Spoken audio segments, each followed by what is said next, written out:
इतर मधनं त्या ठिकाणी दिसून येतं। आज मुंबईत एक मोठं आंदोलन चालू आहे। महायुती निधी मिळत नसल्या कारणानं लक्ष्मण आखेंनी जलसमाधी आंदोलन चालू केलेलं आहे आणि गिरगाव चौपाटीवरती अनेक ओबीसी बांधव हे समुद्रामध्ये उतरलेले आहेत। मला वाटतं ओबीसी समाजासाठी हे सरकार त्या ठिकाणी अत्यंत संवेदनशील आहे।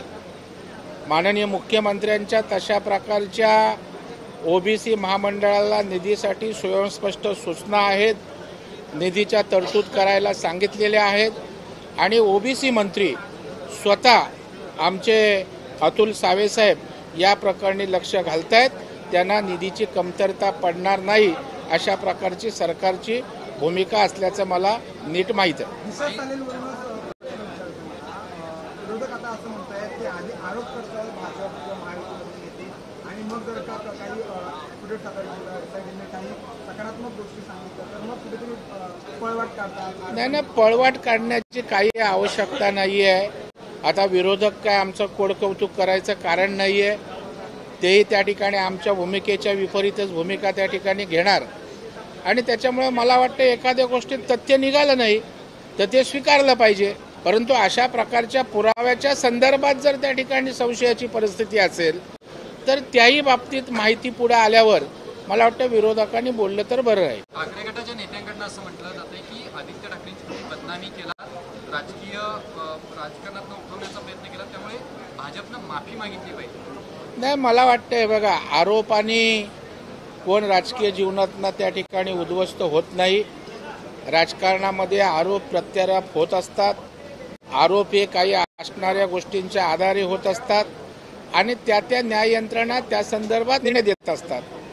आता माफी मागायचा काय प्रश्नच उद्भवत नाही। आता अनेक आरोप असे केलेले आहेत ज्याच्यामध्ये काडीचं तथ्य नाही। मग वारंवार महाविकास आघाडीचे नेते, उभाटाचे नेते काही माफी मागणार आहेत का? त्याच्यामुळे मला वाटतं आरोप प्रत्यारोप हे होतच असतात आणि त्या यंत्रणा निर्णय देत असतात। त्याने असं वाटतं तर आबरू नुकसानीचा दावा टाकावा। ऐन निवडणुकीच्या तोंडावरती काँग्रेसमध्ये गोंधळाचं वातावरण आहे। एकीकडे वर्षा गायकवाड यांच्या बाबतीत मुंबईतनं नाराजी आहे, तर हर्षवर्धन सपकाळ यांच्या बाबतीत सुद्धा तक्रारी आहेत। त्यामुळे हर्षवर्धन सपकाळ हे दिल्लीमध्ये दाखल झालेले। एकंदरीत कसं बघता या सगळ्या काँग्रेसच्या? मला वाटतं विरोधी पक्ष पूर्णपणे हतबल झालेला दिसतोय। कुठल्याही प्रकारची एकवाक्यता, सुसूत्रता दिसत नाही। कारण विधिमंडळामध्ये बघाल, महाविकास आघाडी म्हणून एकत्रितपणे सरकारसमोर त्या ठिकाणी लढण्याची त्यांच्यामध्ये उमेद राहिलेली नाही।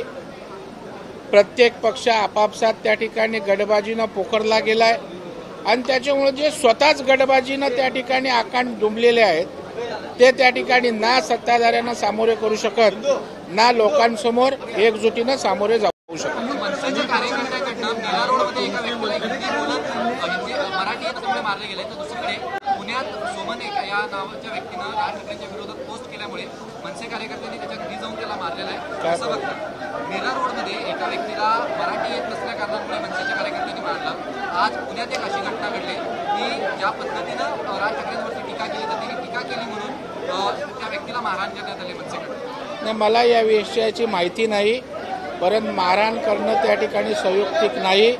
या महाराष्ट्रात मराठी आहे तर मराठीचा अभिमान प्रत्येकाने बाळगलाच पाहिजे।